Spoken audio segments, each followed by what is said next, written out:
ngangkat orang-orang yang konsultasi yang sudah sembuh itu kadang kami jarang angkat karena apa? Anda kalau nonton video kan sering dipotong-potong, di-skip-skip, jadi Anda tidak tahu mana yang penting buat Anda dan mana yang tidak. Nah, ini semua kesalahan Anda. Kami sudah mengarahkan sebaik mungkin di dalam YouTube ini. Nah, tinggal Anda sendiri yang menentukan. Hanya mata obatnya yang bisa bikin hati, mata harapan yang sakit asam lambung, tak usah ragu, minum Mado. Bismillahirrahmanirrahim. Assalamualaikum warahmatullahi wabarakatuh. Salam sehat bersama SJ Mado. Kali ini kami akan memberitahu banyak sensasi yang sebenarnya Anda sudah sembuh, tapi masih takut dengan sensasi-sensasi ini. Ada 10 sensasi yang sering membuat Anda cemas dan takut, tapi sebenarnya itu aman. Nah, sebelum kami lanjutkan, karena biasanya orang yang baru melihat video kami, yang melihat dulu dan sekarang, nah itu suka tanya, kenapa Pak SJ sekarang kurus? Nah, ini yang sering ditanya, makanya hampir setiap video sekarang akan kami berikan ini supaya Anda paham, tidak tanda tanya. Karena kalau di komentar kami memang jarang jawab, karena kami memang setelah ngupload itu jarang buka video lagi. Jadi kalau konsultasi ya langsung di nomornya ini langsung ke asisten kami dulu, ke Ibu Neti, karena kalau di tempat kami antrinya panjang sekali. Bahkan ada yang sudah daftar 2 tahun belum terjawab oleh kami, saat kita telepon malah sudah sembuh. Nah, tanda-tanda apa saja yang sering Anda cemaskan, Anda takut, dan untuk ingin konsultasi dengan kami belum terjawab, kami jawab semuanya di sini. Ada 10 tanda. Yang pertama yaitu sering merasakan keliengan atau sempoyongan. Saat Anda sudah merasakan sembuh, ya, sudah sembuh dari asam lambung, sudah tidak merasakan apa-apa lagi, tapi Anda masih merasakan keliengan. Dan keliengan itu kadang cuma sesaat. Nah, yang sesaat-sesaat itu sebenarnya itu tidak apa-apa. Cuman karena Anda pernah sakit asam lambung, itu akan membuat Anda cemas. Karena orang yang sakit asam lambung ini rata-rata sudah lupa dengan sehatnya seperti apa. Jadi saat Anda umpama untuk laki-laki sholat Jumat, nah sholat Jumat ini kan biasanya suratnya panjang-panjang. Nah, saat surat panjang-panjang itu yang sehat pun kadang pada saat berdiri lama itu seperti mau jatuh. Tapi orang-orang yang nggak pernah sakit asam lambung itu nggak takut dan biasa saja, dan itu terjadi karena lelah berdirinya. Karena kita berdiri tidak bisa bergerak-gerak toh. Kecuali kayak seperti kita upacara, berbeda. Upacara itu kadang kita kakinya bisa ditekuk, bisa atau pindah posisi bisa. Tapi saat sholat itu kan nggak bisa pindah posisi. Nah, itu kadang kita seperti mau jatuh, itu wajar-wajar saja dan itu bukan penyakit. Ya, jadi nggak usah cemas lagi. Terus saat kita duduk melihat satu titik, saat kita melihat satu titik atau satu ini kok tiba-tiba seperti yud gitu, nah itu juga tidak usah takut, itu bukan penyakit dan itu bukan sisa sensasi asam lambung, tapi sisanya ada di kecemasan Anda sendiri karena ada rasa trauma yang membuat Anda takut kambuh lagi. Makanya itu yang Anda sering menghabiskan obat terlalu banyak. Yang kedua, kembung. Ya, kembung ini setelah kami telepon ada orang yang komentar, saya udah habis obat banyak tapi masih kembung terus. Nah, pas kami telepon ternyata saat ditepuk bunyi saja, tidak sakit, tidak merasakan apa-apa. Nah, kalau kita tidak merasakan sakit, kita tidak merasakan apa-apa, semua perut ditepuk ini bunyi. Nah, itu seperti itu. Saat perut ditepuk semuanya itu akan bunyi. Yang sakit maupun yang tidak sakit itu berbunyi. Nah, kalau saat bunyi kembung itu berbeda dan perut itu terasa begah dan tidak nyaman, atau melilit, atau rasanya itu pokoknya tidak enak. Nah, itu seperti itu biasanya memang kembung betulan. Tapi kalau hanya ditepuk saja bunyi, nggak usah takut, itu tidak apa-apa kalau Anda tidak sakit.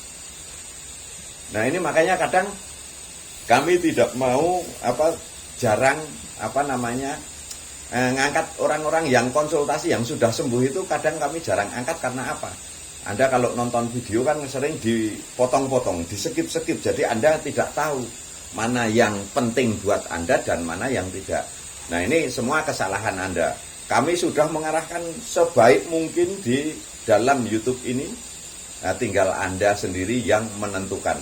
Anda ingin sembuh dan tidaknya, Anda ingin menghilangkan cemas dan tidaknya, itu tinggal hak Anda.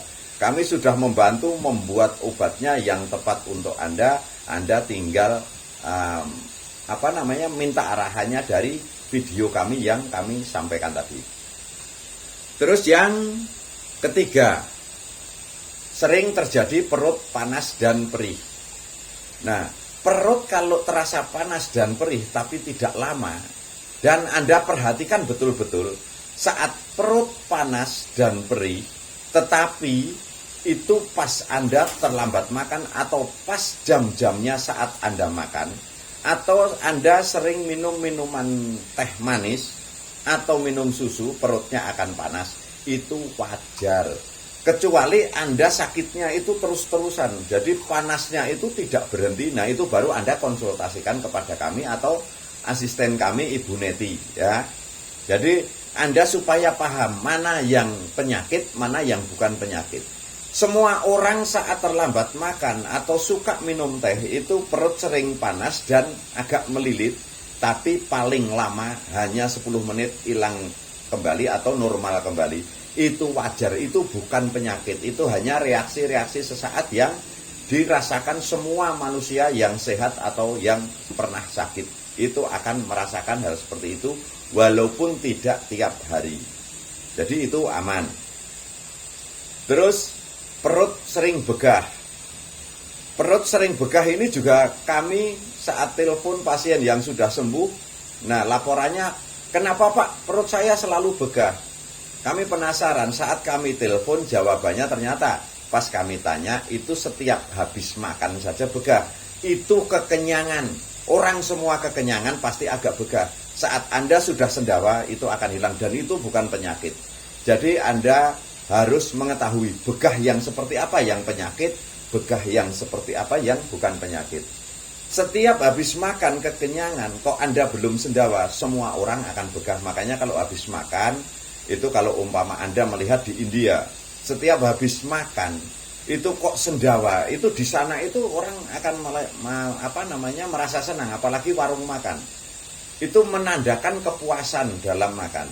Jadi sebenarnya orang sendawa itu saat habis makan, saat kita makan ini kan gasnya yang di lambung harusnya keluar, karena gas itu di lambung itu kan kosong.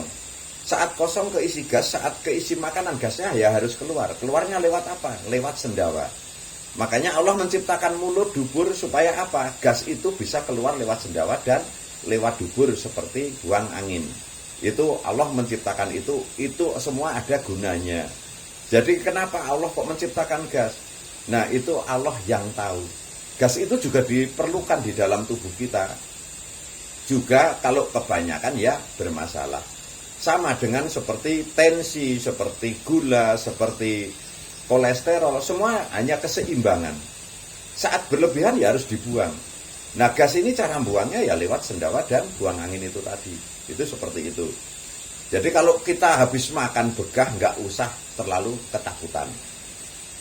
Nah, terus yang kelima, 6, 7, sampai 10, ya, supaya Anda nggak terlalu panjang, karena nanti kalau panjang Anda juga disikap-sikip, Anda tidak akan tahu. Yang mulai dari 5 sampai ke 10, kami berikan sambungannya besok.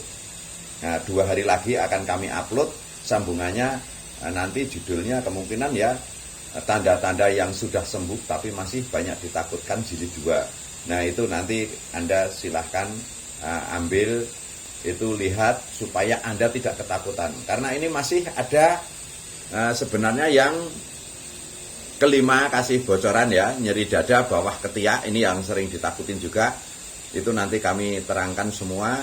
Terus nyeri dada tembus ke punggung, kesemutan, perut terasa ngeganjel, ini juga sering ditakutin.